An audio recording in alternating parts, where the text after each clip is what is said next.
Okay, people, we're going to talk today quickly about dog fights and what you should do if you're ever in a situation where you're faced with one. We breed Anatolian Shepherd dogs, which means we have very, very large dogs. They're very tall, they're very muscular, they weigh a lot, and they also have the strongest bite force in the canine world. They are not messing around. It can be a very, very dangerous situation, very, very quick. And our dogs overall have good temperaments, but they're still animals, and we still have fights very, very briefly scattered around. But today we had one, and I want to just talk to you guys briefly about what to do if you're in that situation.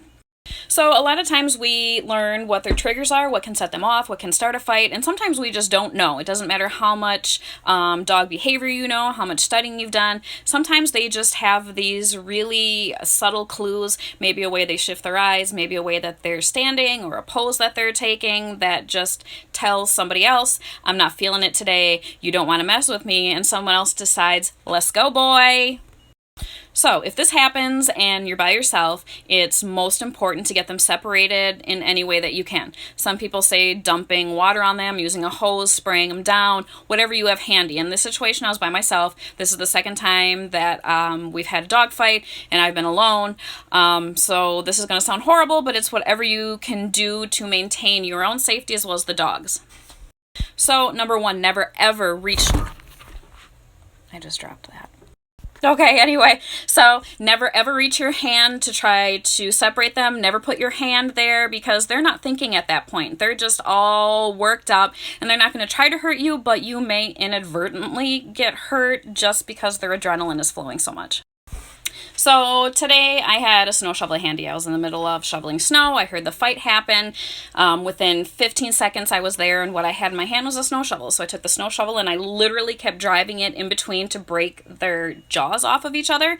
And it didn't happen right away. It didn't stop it immediately, but eventually it did. And it got them to lose their focus enough that I could get them separated and keep them separated.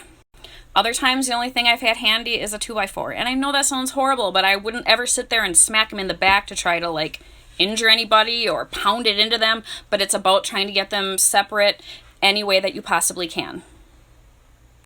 If there's two of you, the best thing you can do is each grab the tail of each dog and just pull away from each other. Safest, best way gets them to separate. And then once they're separated, if you can grab a collar to get them, haul them as far away as possible, that's a good thing to try and do. And then don't put them back together. It can take 48 hours for that adrenaline to flush out of the system, that hormone. Don't put them back together. Be safe and be smart.